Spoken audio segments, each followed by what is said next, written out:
150 anos nascia um dos compositores da maior importância para a cultura brasileira. O Andante faz uma homenagem a Ernesto Nazaré. Dá só uma olhada.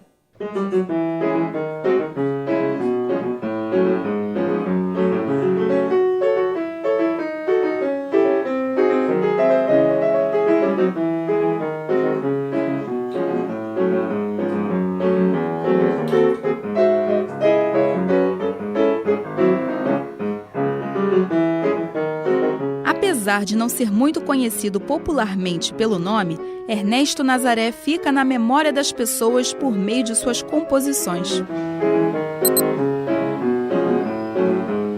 Você sabe de quem é essa canção? Eu não sei, tenho minhas dúvidas. O instrumento musical a gente relembra, mas do nome assim eu... Ah, eu sei, gente. É o Cravo Rosa, né? Faço a mínima ideia de quem é o artista dessa música. Parece Ernesto Nazaré. Você conhece a música porque tá na novela, mas você já ouviu falar de Ernesto Nazaré? Não. É do cancioneiro brasileiro, mas eu não sei o nome da pessoa. Você já ouviu falar em Ernesto Nazaré? Isso, eu tava pensando em Ernesto, mas eu sabia o sobrenome. Ernesto Nazaré, sabe com isso? Muito bom, gosto muito. Odeon, é Odeon. Quem não conhece essa música, Odeon, mas engana quem pensa que ela foi feita para este Cinema Odeon, que fica aqui na Cinelândia. Na verdade, ela foi inspirada no antigo Cinema Odeon, que ficava perto daqui, na esquina da rua 7 de Setembro, com a antiga Avenida Central. Era lá, no antigo Cinema Odeon, que o pianista tocava. Apresentações de música eram algo comum naquela época, sabia, Eduardo? Pois é, inclusive, muitas pessoas iam lá apenas para assisti-lo, deixando até de ver os filmes. A música Odeon é hoje considerada clássica, uma das mais famosas de Ernesto Nazaré. E ela já foi regravada por muitos artistas. A letra só foi feita na década de 70, por ninguém mais, ninguém menos que Vinícius de Moraes, e gravada por Nara Leão. Ai, quem me dera o meu chorinho, tanto tempo abandonado, e a melancolia que eu sentia quando ouvia ele fazer canto chorado. Ele me lembra tanto, tanto, todo o encanto de um passado que era lindo, era triste, era bom, igualzinho ao chorinho chamado Odeon. A importância de Ernesto Nazaré para a nossa cultura é tanta que hoje ele é um dos compositores brasileiros mais tocados no mundo todo. Não é à toa que diversas homenagens foram feitas ao longo de 2013 para reverenciar a obra do músico, como a exposição que esteve em cartaz de agosto a outubro deste ano no Instituto Cravo Albim, no Rio de Janeiro.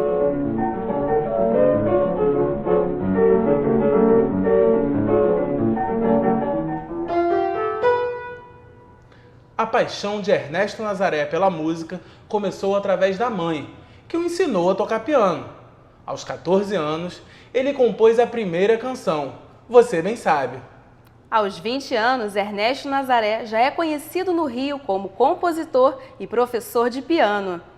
Já nessa época, Ernesto Nazaré se destacava criando uma sonoridade essencialmente brasileira ao trazer elementos de ritmos populares à música para piano. Quem conta é Luiz Antônio de Almeida, que está escrevendo um livro sobre a vida do compositor. Fascinado por Ernesto Nazaré, ele pesquisa a obra do músico desde os 14 anos. Ele conseguiu trazer da rua, trazer dos morros, dos terreiros, aquela música que estava solta. Ele conseguiu transformar aquilo numa obra para piano. E por ele ter uma formação de pianista clássico, ele deu uma roupagem de muito luxo, de muita categoria a esses temas, como por exemplo o sarambeque, o batuque, o jongo, tudo isso passou para a música dele. Ernesto Nazaré foi um dos fundadores da música popular brasileira, numa época em que só ele e Chiquinha Gonzaga armavam a estrutura daquela música que nascia como música própria do Rio de Janeiro, influenciada, é claro, pela shots, influenciada pela polca sobretudo. Mas ele adaptou a polca, a shots e todos os gêneros europeus para uma conformação brasileira. A polca vem herdada da Europa, mas aqui, com as matrizes negras, com a síncope, com o que acontecia de batuque e, enfim, outros gêneros, essa polca vai se abrasileirando e ela, mais ou menos, redunda em duas vertentes. Uma vertente mais instrumental, uma vertente mais, digamos, camerística, que é o tango brasileiro. O Nazaré é um representante, é o mais importante representante disso, e o machixe, que era o lado dançante. Em 1926, Ernesto Nazaré começou a expandir os horizontes. Ele embarcou para uma turnê em São Paulo, onde fez muito sucesso. Depois ele fez uma série de shows pelo sul do país e também no exterior.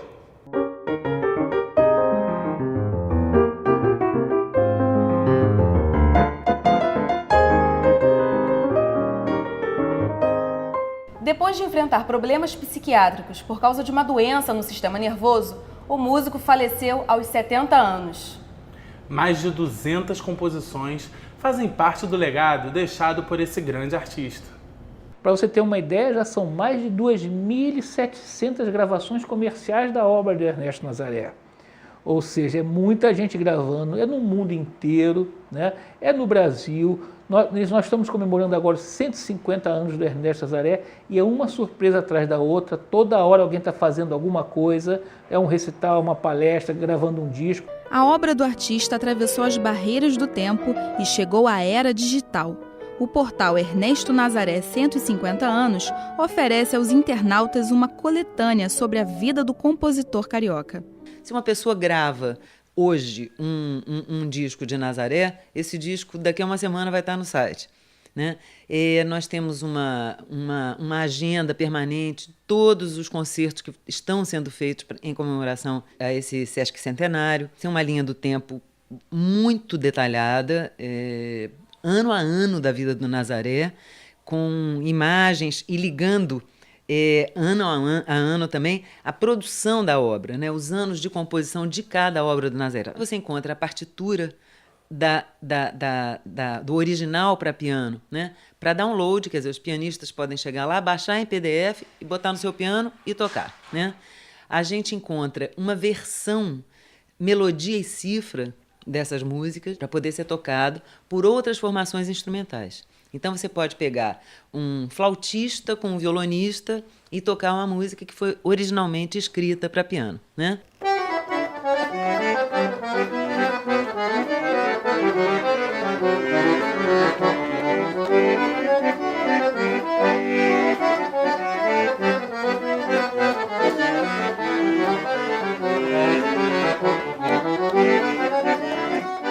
Casamento com Teodora Malha, Ernesto Nazaré teve 4 filhos, que não deixaram herdeiros.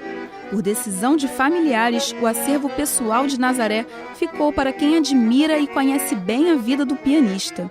Eu conseguia, por intermédio dessa pesquisa, entrar em contato com a família do compositor. Era o filho dele, o Diniz, à época com 92 anos, e uma sobrinha do Ernesto Nazaré, a dona Julita, com 84.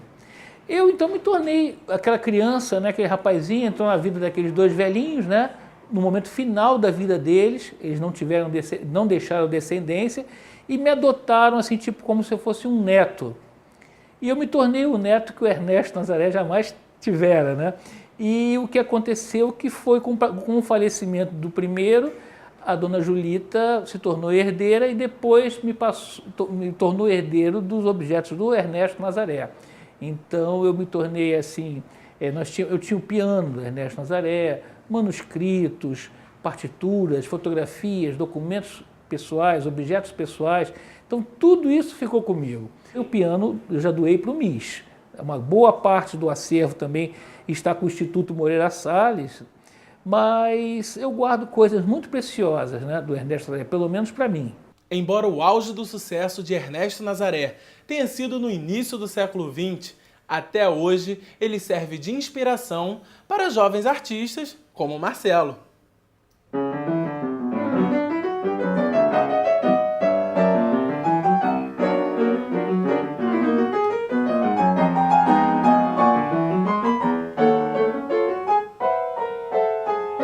A minha carreira ela tem uma coisa parecida com a dele, porque eu também tive a oportunidade de estudar música clássica e atuo na área de música popular. Então também estou dentro dessa fronteira como o Ernesto Nazaré está. A música do Nazaré evoluiu do tango brasileiro para o choro.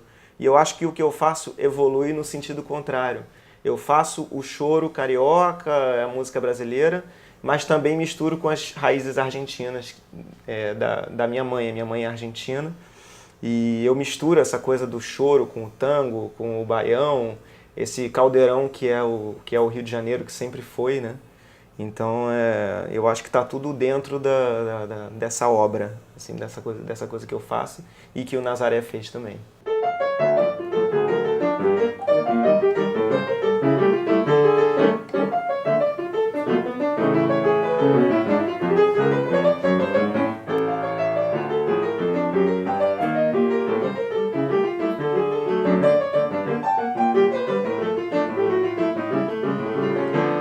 O Andante fica por aqui. Gostou da matéria? Envie sua opinião para produçãoandante@gmail.com e continue conectado ao nosso programa pelas redes sociais, Twitter e Facebook. Lá você participa de sorteios e confere as nossas dicas culturais. Conheça também as nossas outras produções na tvuerj.com.br. Tchau, até a próxima!